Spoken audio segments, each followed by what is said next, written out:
Los satélites y nuestra moral. Estamos ante una nueva dimensión del humano. La técnica, al ampliar las posibilidades del hombre, va a dar origen a un nuevo horizonte de valores. Nuestra moral, nuestra ya vieja moral, permanecerá estática al darse al hombre la posibilidad de realización de mundos que apenas se atrevía a soñar. Estas y otras muchas interrogaciones nos asaltan ante los descubrimientos científicos de estos últimos años, más aún de estos últimos meses.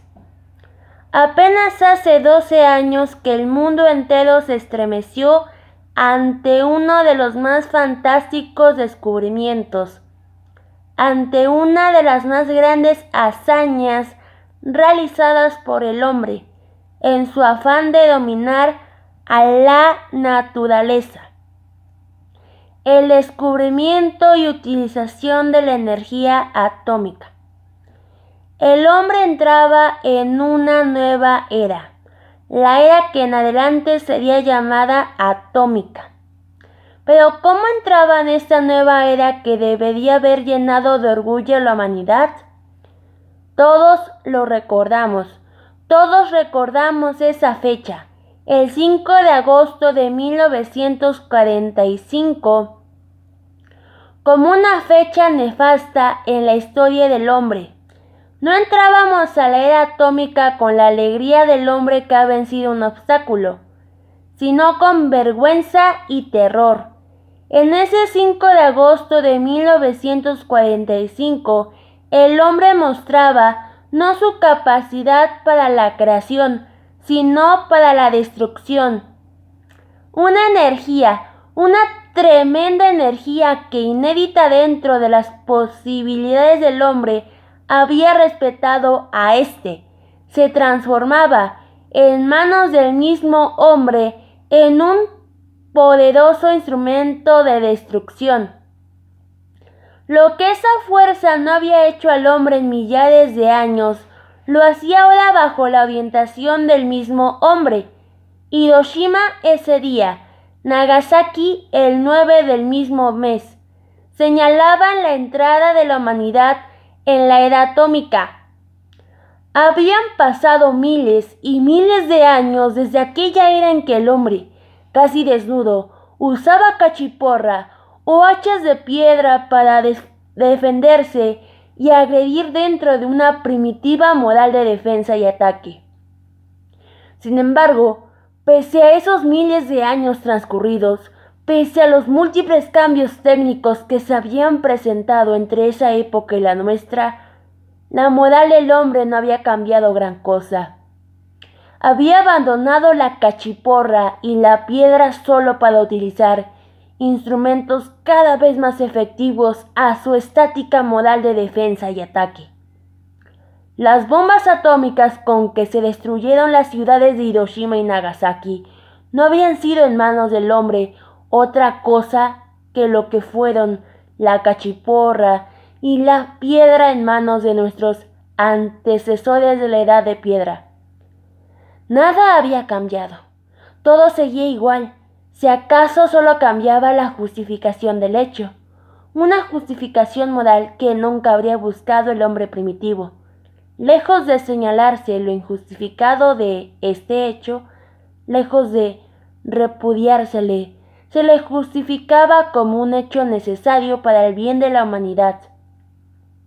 La destrucción de una parte de la humanidad era necesaria para el bien de la humanidad en abstracto, aunque esta humanidad encarnase, en última instancia, en un determinado pueblo, en una determinada sociedad, en un determinado grupo de hombres y de intereses igualmente limitados. De esta manera, la energía atómica, lejos de servir a la humanidad, servía solo a una parte de ella. Era un instrumento de dominio natural que el hombre usaba contra el hombre. La energía atómica no servía a la felicidad humana. Como no había servido la piedra transformada en hacha de guerra, el acero en espada, el plomo en bala y las alas de Ícaro en terribles instrumentos de bombardeo. Sin embargo, el pasado año de 1957, el 4 de octubre, dio origen a una esperanza que solo muy especiales circunstancias suelen ofrecer.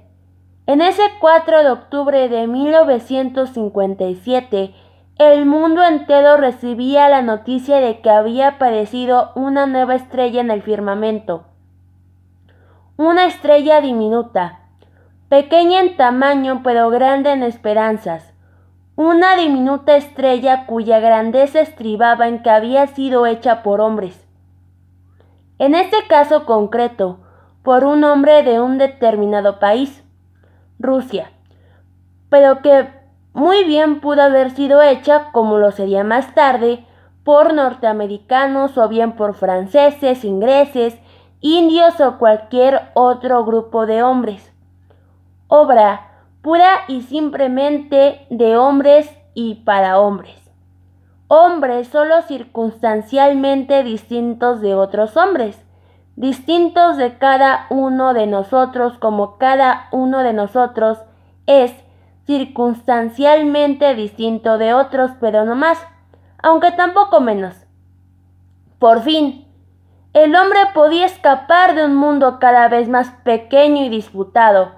Un nuevo horizonte se abría a la humanidad con el lanzamiento de este primer satélite artificial y los que a continuación se enviasen. El hombre estaba en vísperas de satisfacer insoñadas ambiciones.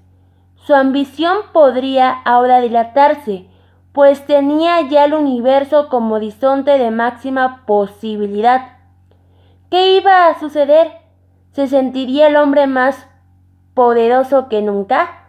¿O por el contrario, iba a darse como nunca cuenta de su pequeñez pese a la grandeza de sus ambiciones?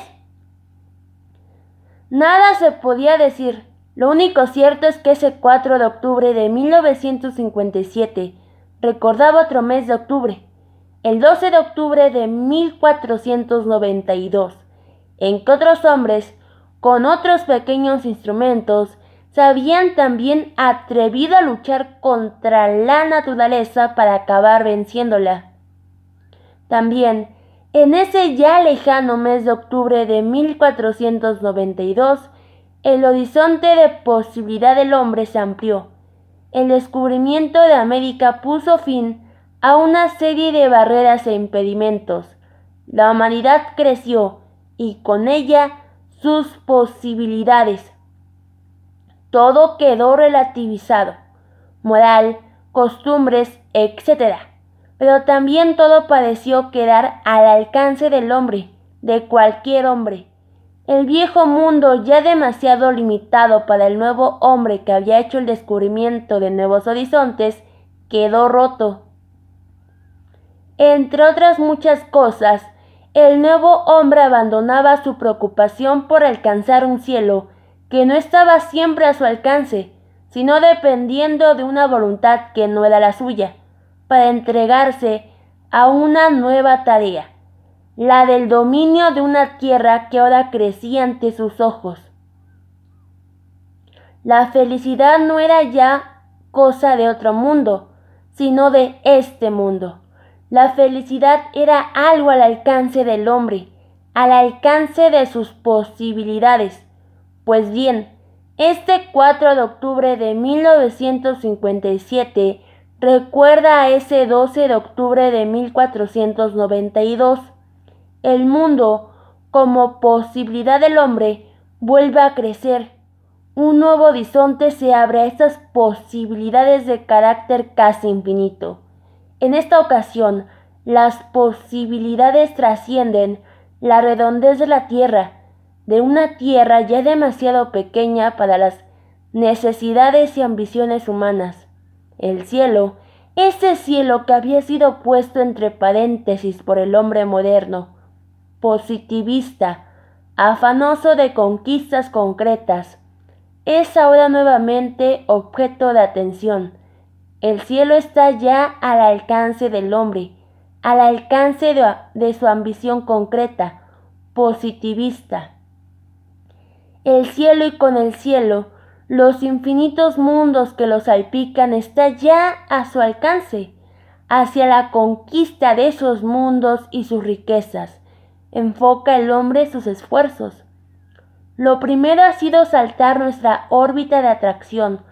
Pronto vendrá la conquista de ese pequeño mundo, el más cercano a nosotros, la Luna, después Marte, Júpiter, Mercurio, todo lo que sea posible, que lo que no haga una generación humana lo hará otra y otra. Fue así como se conquistó, como se dominó a la Tierra en toda su redondez, a partir del fantástico descubrimiento de América por Colón. Pero es aquí donde cabe preguntarnos, ¿estamos, desde el punto de vista moral, a la altura de las posibilidades que nos han abierto las estrellas creadas por el hombre? Nuestras ambiciones, hasta ahora limitadas por la estrechez de la tierra, van a transformarse y con ellas nuestra moral. ¿Vamos a continuar dentro de nuestra primitiva moral de defensa y ataque? El descubrimiento de América y con América, el resto del mundo, lejos de unir a sus descubridores, los occidentales, en una gran empresa que beneficiase a todos, los dividió y les hizo disputar el dominio de las nuevas tierras y sus habitantes, con la misma hazaña con que nuestros antepasados primitivos lucharon por la posesión de una cueva, una pieza de casa o un trozo de sanguinolenta carne. El mundo a que dio origen el descubrimiento de Colón pronto se hizo pequeño e insuficiente para las ambiciones de sus descubridores, que han acabado matándose, como nuestros antepasados, los trogloditas, por su posesión, aunque utilizando instrumentos más seguros de destrucción. Máxima expresión de estas pugnas han sido las dos últimas grandes guerras llamadas justamente mundiales, hasta quedar en la palestra dos grandes colosos dispuestos a exterminarse por la posesión del redondo mundo descubierto por Colón, que ahora resulta demasiado pequeño, insuficiente para tanta ambición. Sin embargo, la nueva situación, la que ha abierto el envío de los satélites artificiales como exploración en la conquista sideral, puede ser precisamente la que colme las ambiciones que no colmó el descubrimiento de la redondez de nuestra tierra. En esta ocasión, el esfuerzo de todos los hombres, la colaboración en una tarea que ya puede ser común a todos los hombres, deberá necesariamente transformar nuestra moralidad. La infinitud de posibilidades que se abre a la humanidad deberá dejar a todos los hombres satisfechos, los cuales no tendrán ya por qué sostener esa primitiva moral de ataque y defensa. En este caso, el ataque sería contra algo ajeno a lo humano y la defensa contra algo también ajeno en que pudiese peligrar esta humanidad nuestra. Tal es el tema que encontramos repetido en las historias fantásticas y películas a que ha dado origen este desplazamiento del hombre a planos que trascienden sus limitaciones terrestres. La infinitud del espacio y la posibilidad de una conquista igualmente infinita daría al hombre un nuevo horizonte en las relaciones interhumanas. Esta tarea de realizarse tendría que ser obra de toda la humanidad y no solo de un pequeño grupo de ella. Las mezquinas diferencias entre capitalistas y comunistas, imperialistas y coloniales, nacionales y extranjeros, blancos y negros, y otras muchas más, tendrían que desaparecer frente a una labor que tendría que ser realizada sobre la base de una estrecha colaboración entre todos los hombres.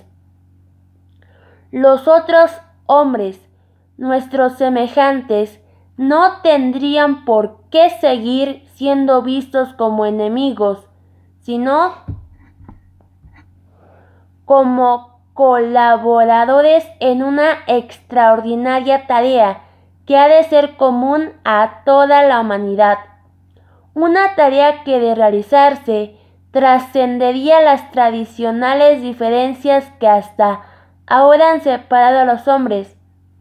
El afán de conquista del hombre, por infinito que éste fuera, tendría a su disposición un mundo igualmente infinito de posibilidades.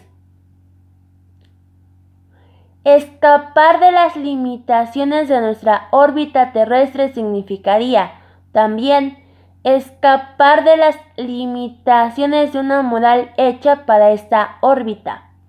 Necesitaríamos la imaginación de un Julio Verne o un Huxley en el campo de la moral para destacar, perfilar y dibujar las que serían expresiones de una moral con un campo infinito de posibilidades, ya que desaparecería el eje central de las diferencias entre los hombres, la limitación. La base de los desacuerdos está en la limitación de las posibilidades. Por ello, Francisco I de Francia podía declarar con su acostumbrado cinismo respecto a sus diferencias con el emperador Carlos V de Alemania, diferencias que habían hecho desangrarse a la Europa occidental. No hay tales diferencias. Carlos y yo luchamos porque estamos de acuerdo. Ambos queremos lo mismo, el dominio de Europa. Ni más ni menos. Un mundo demasiado pequeño para las ambiciones de hombres que lo quisieran tener todo en sus manos. Pero, ¿qué sucedería cuando no fuese un mundo, sino muchos mundos, un infinito número de mundos, el que estuviese a la disposición de los hombres, dentro de la posibilidad de sus ambiciones por infinitas que éstas fuesen? Tal es la posibilidad que abren los satélites construidos por el hombre.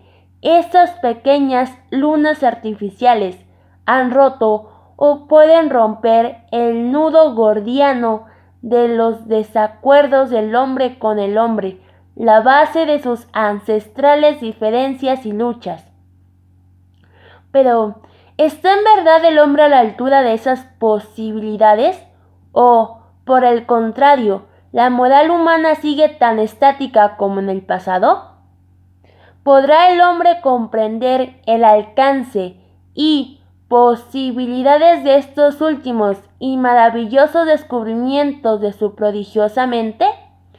¿Su moral podrá, como sus satélites, traspasar el ámbito, la órbita de sus relaciones terrestres? ¿Podrá ir más allá de sus pequeñas ambiciones terrestres? ¿O por el contrario, no serán estos satélites sino un instrumento más al servicio de sus limitadas ambiciones terrestres? ¿No le importará al hombre otra cosa que el dominio de esta tierra bárbaramente disputada, el dominio de sus semejantes? Los satélites, lejos de aclarar el horizonte de las posibilidades del hombre, lo han venido complicando.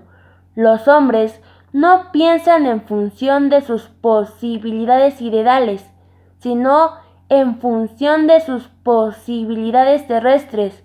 La alegría que el lanzamiento del primer satélite provocó ha sido enturbiada por proféticos desastres respecto a lo que tales satélites implican.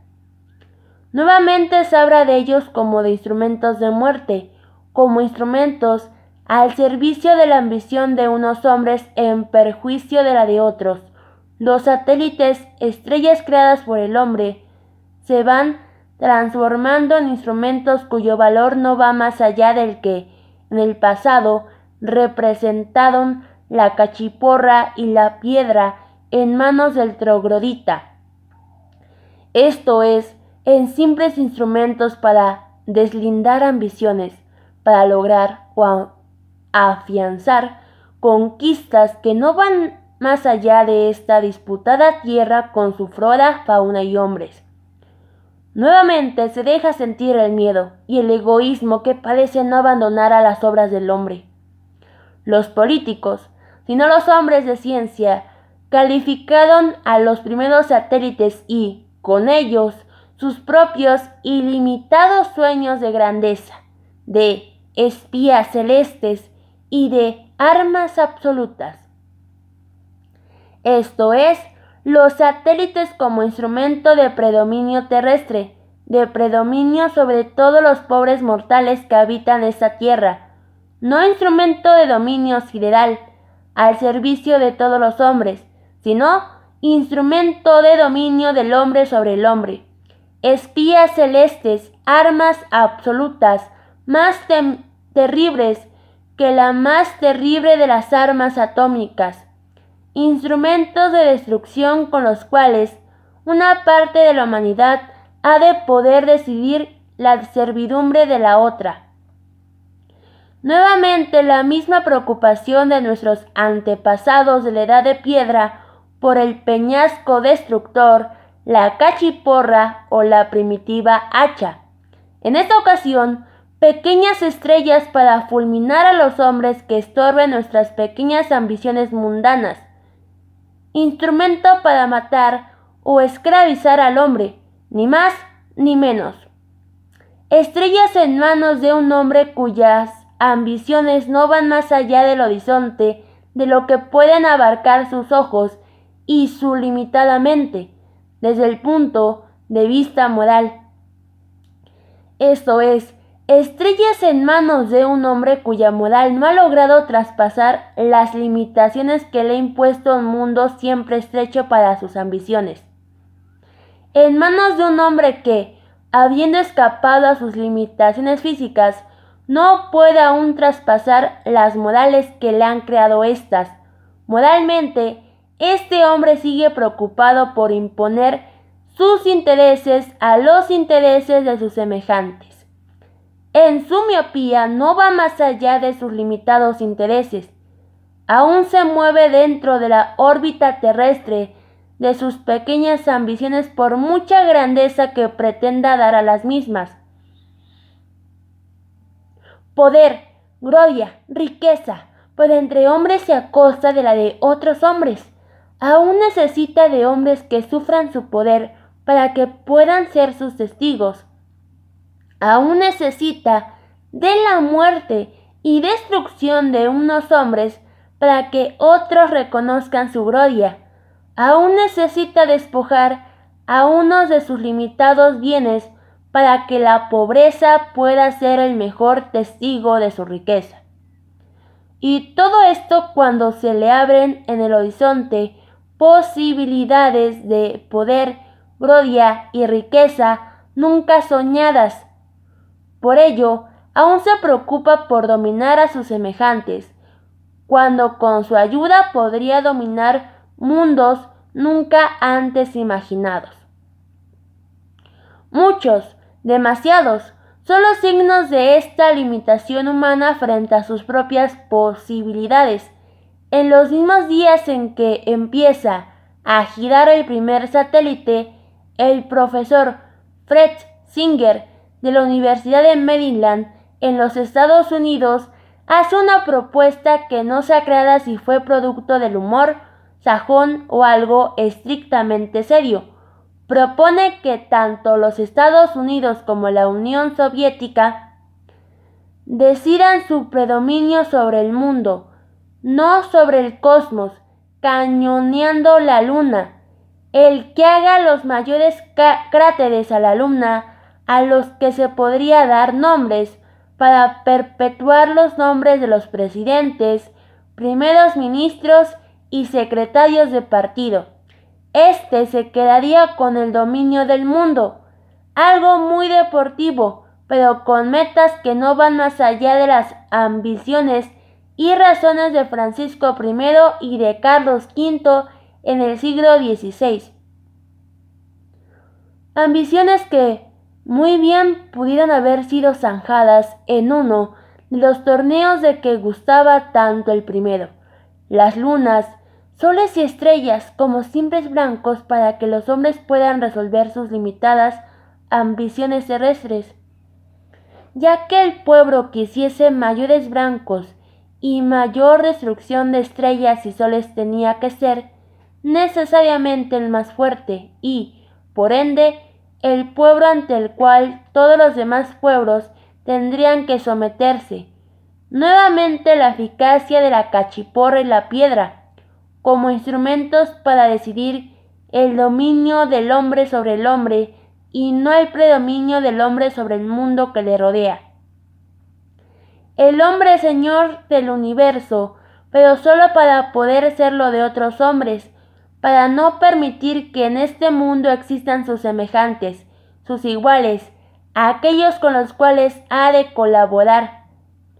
Y como producto de todo esto, no la colaboración, la tarea común, sino propuestas para un absurdo reparto de la luna, las estrellas, los soles que aún no se han conquistado, la bizantina discusión sobre el derecho de los pueblos a unos determinados espacios siderales, la soberanía de unos limitando la de los otros, fronteras y paralelos que no deben ser transgredidos en un universo que vuelve a empequeñecerse, cartas siderales, códigos, reparto del universo en función con el reparto de la Tierra, naves interplanetarias violando la soberanía de una nación en Marte o la Luna, como pretexto para que los hombres en esta sufrida tierra se maten con las mejores armas a su disposición. Ejércitos de hombres luchando en Corea, en la India, Tanganyika, Francia, Paraguay o donde sea para vengar la afrenta de la violación de algún paralelo en la Vía Láctea. ¿Qué hacer en la Luna? ¿Qué hacer en esos mundos? Observar, espiar, preparar desde ellos la destrucción de los mortales que habitan este mundo. Aún no se llega a la Luna, y ya se piensa en lunas artificiales que sirvan como bases de bombardeo. Una noticia nos informa que uno de los países beligerantes se propone lanzar pronto, en el espacio, una luna inmóvil que oscilaría suavemente en el curso del día y de la noche. ¿Luna inmóvil para qué? ¿Para inspirar a los poetas del futuro para que los niños puedan conocer al nuevo hombre de la luna? No. Esta luna inmóvil sería una magnífica estación de radiotransmisión y televisión. ¡Magnífico! Siempre el sentido práctico del hombre de nuestros días. Pero hay algo más. Esta luna artificial tendría una mayor utilidad. Sería relativamente sencillo, dice uno de los marciales teóricos de estas útiles lunas, dirigir un proyectil balístico desde esta plataforma del espacio contra un blanco fijado en la Tierra. Ya no son la luna, ni soles, ni estrellas los blancos del hombre en su afán por disputarse despóticamente la Tierra. Ahora es la misma Tierra el blanco preferido para que se quede con ella el mejor, si es que sobrevive alguien. La pequeña luna como plataforma para bombardear la Tierra mientras se conquista la Luna, Marte, Venus o cualquier otro planeta que sirva, también de base para más seguros bombardeos terrestres. Esto es, el hombre sin trascender su vieja moral de autodestrucción. El hombre de carne y hueso, como eterno blanco del hombre, el hombre lobo del hombre, como le llamara ese gran cínico que fuera Hobbes. Esto es lo útil, lo único que vale en un mundo que ha de servir de testigo del triunfo de los mejores. La conquista de mundos que no sean los humanos carece de sentido. Solo tiene sentido hacer sentir la voluntad, el dominio del hombre sobre el hombre. El hombre no puede renunciar al sadismo o al masoquismo como expresión de convivencia. La competencia continúa así sobre el firmamento, una competencia que no tiene otra meta que la de nuestros antepasados trogloditas, el predominio de un hombre sobre el otro, de un grupo social sobre otro grupo social, de una nación sobre otra nación, no el predominio sobre la multitud de mundos que pueden estar al alcance de los hombres. Por ello, una vez más, sigue faltando una tarea común, sigue faltando la relación interhumana que permitiera al hombre mayores éxitos en su lucha contra la naturaleza.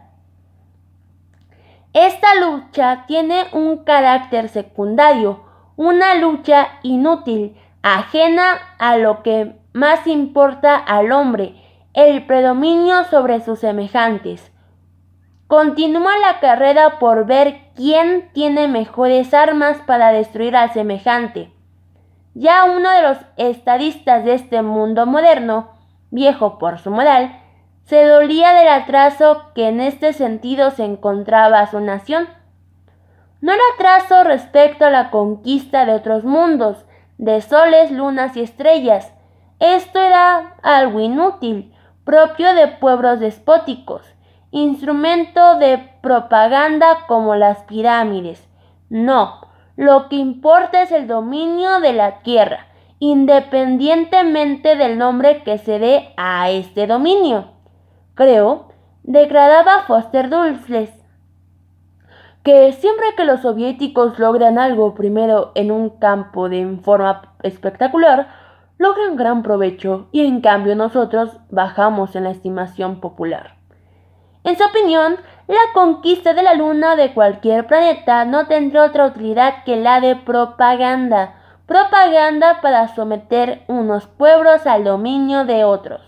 Esto es lo único que importa, al parecer, en la carrera sideral que vienen entablando norteamericanos y soviéticos. El pueblo que logre mayores conquistas en el universo será, al parecer, también el que logra afianzar su conquista en la Tierra. Lo uno siempre en función del otro. Nunca la posibilidad de que los pueblos, todos los hombres, se unan para el logro de metas comunes. ¿Estamos así ante una nueva dimensión del humano? Al ampliarse el mundo de sus posibilidades físicas con los éxitos de su técnica. Los satélites artificiales representan el inicio de una nueva dimensión en el campo de la moral. Desgraciadamente, por lo pronto, no.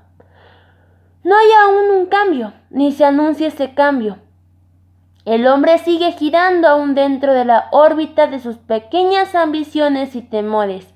El hombre sigue siendo enemigo del hombre.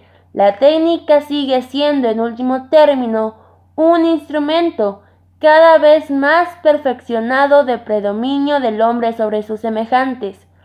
La posibilidad de dominio del universo sigue siendo en sus manos lo mismo que la energía atómica, la pólvora, el hierro o la piedra. Siempre instrumento para destruir o amedrentar a sus iguales. Sus posibilidades son grandes, pero sus ambiciones siguen siendo limitadas.